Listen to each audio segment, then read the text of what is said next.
Okay, so as a counterpoint to Nero's excellent video on credit economy management with a slower deck, I figured it's useful to have a counterpoint, so we're going to look at it from the other side. This is a relatively standard Japan-Germany aggro deck. If you look at our curve, we are hugely front-loaded. We really aren't acknowledging much in the way of the existence of turns beyond 5 and 6, certainly not for unit deployment. So we'll be looking to use our credits differently in this case. Arguably more efficiency is the focus here, but I'm going to do exactly the same thing that Nero did, which is I'm going to take this deck, I'm going to play it against the AI, because playing against the AI gives me the time to actually explain what we're doing, and hopefully it will be helpful. So, let's see. Also depends on what AI we get. So we're going to have Soviets, which means that there's potential for our opponent to have an aggro deck, or self-damage. Either way, they're going to be relatively accelerated. So when we look at our starting hand, there is very little here that I want to keep. I don't want to keep Panzer Grenadier, it's too slow. The 20th Panzer Grenadier, it's too slow. Audacity is nice as an answer, but risky, and I'd rather have the mulligan. So I'm actually going to lose everything apart from 64. 64 at least gives me a turn 3, accelerate back into the game if I need it. But what we're really looking for here is 1-drops. So let's see what we get. So it's a little better. We've got signals, which is probably the strongest 1-drop we can get in this game. This is a classic Japan engine. This is all about getting efficiency out of even the loss of our units. So this isn't an overly complicated turn. We've got 1 credit. Our best use of that credit is going to be deploying signals so that we can start accelerating forward. Our opponent immediately comes forward with a 1-2 unit and is going to start chipping away. Now we actually don't mind this because our opponent damaging their own HQ is just doing our job faster for us. We are assuming that we can get there quicker. Right now, the card I want to play is 24th Cavalry. I want to play an attack with it, but I can't. I do not have it. I could drop the Type 93, but my opponent would probably remove it. Same's true of the infantry. So I am actually going to, contrary to things, I'm going to lose the value of Blitz on this card by playing it. The reason is I want to give my opponent something to think about other than going straight for face, and give myself a full 3 credits next turn. Technically 2, because I'm going to have to attack. Because I want to remove that card and then get something into the front line. And my opponent's actually done the job for me, which is really helpful of them. So we can see that they're going to be like infantry, so they're going to be going at us very quickly. Now this is where we have got choices. We could play the Panzer and the Type 93. So if we drop the Type 93 and the Panzer, we get a 3-2 that can attack directly and will trade perfectly with our opponent.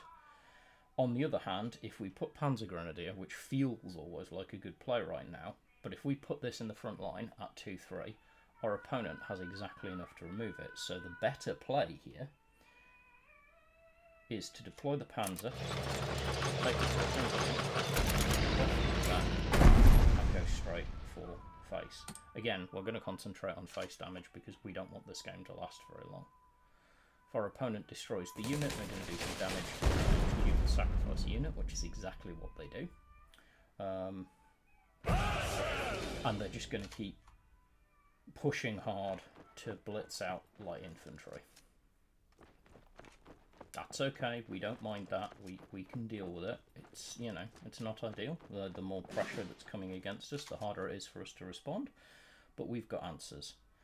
Audacity's not a great play because it obviously hits the support line. Obviously, we're going to want to play 24. The really good thing about 24 is it thins. By depth thinning, I mean this card effectively replaces itself and reduces the number of cards in my draw pile, allowing me to get to the cards I want. which is why I play it, because I have slots that I don't have anything I majorly want in. So in deck construction conversations, I would say that I'm happy to use the thinning. Now, my opponent can either go for face or trade out against the Type 93. I could make that decision for them, but in this case, despite it being more efficient to try and go forward, I have nothing to follow up through, so I have nothing to gain by making that trade. So I'm not going to. We're going to let our opponent decide if they want to make that trade. Because we know next turn we've got another 24th Cavalry, and our opponent is creating damage to themselves. Our opponent is finally able to remove a very important unit and is going to try and answer with their own 24th. Rather, not 24th, this is the 15th. But our opponent is just straight blitz units. That's okay. We can cope with that. Plays right now we are just competing for the front line. So 24th Cavalry trades out and allows us to put another 24th Cavalry on the ground. This is thinning our deck. Our opponent might continue to thin our deck for us, and does place cards. Now, if our opponent's playing a true aggro deck, that's probably this one, for the reasons that I explained earlier about always going face unless I actually have to go somewhere else. Our opponent now is throwing down yet more light infantry. That's fine, we don't mind that. But we do need some answers, so we're going to start to try and ramp up the pressure. So I'm going to play the 64th Panzer Grenadier because I want the veteran effect. Now our opponent is going to struggle to remove that unit, so the question becomes, what else do I want to play? Interestingly, in this case, I'm going to choose to use Audacity because it's going to remove a token, which we know our opponent can buff, and really reduce our opponent's ability to answer us. Again, I'm trying to get maximum efficiency here, giving me the opportunity to just keep rolling against face. Because if our opponent doesn't clear our front line, which they're not going to because they're having to draw hard, we can apply quite a lot of pressure. Now the engineers, this is an annoying unit. Friendly unit dies, it gives HQ defense. Now there are a number of reasons that can be a problem. It's not going to be that much of a problem for us. What we're actually going to do is look how to maximize this turn. This is a pretty easy lethal turn, and this is the demonstration of how quickly we hit lethal. Because of the 2 credit acceleration we've got on Panzer Grenadier, here we can pay 1 to attack with Panzer Grenadier, 2 to attack with the Aichi, which costs us 3. Then we need 3 to deploy something like, say, well in this case we're going to go with the Shinhoto because it's got Blitz. That costs 3 to deploy, 4 to move forward into the front line, 5 to attack. So 5, 6, 7, 4, 8 credits, we have lethal. Another lethal option, possibly Naval Supply Run, because we could increase both of our units by +2/+2, getting the same effect. In this case, I'm going to go with maximum efficiency. So this will turn all of our units +2/+1, which gives us 2 5s, which will be enough. So we'll drop the bomber and get the finish. The net result of this game is this is a deck that does play for pure credit efficiency. Even then, you will have noticed that in that play, I did not spend every single credit at every single opportunity. There was at least 1, possibly 2 moments at which I chose not to spend credits because they didn't have an effect on the board. It's similar logic to that which Nero was explaining, the difference being because this is a much more aggro focused deck, I want to go that bit quicker.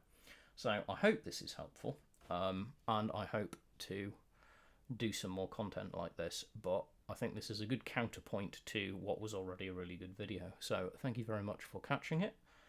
Stay well and be good humans.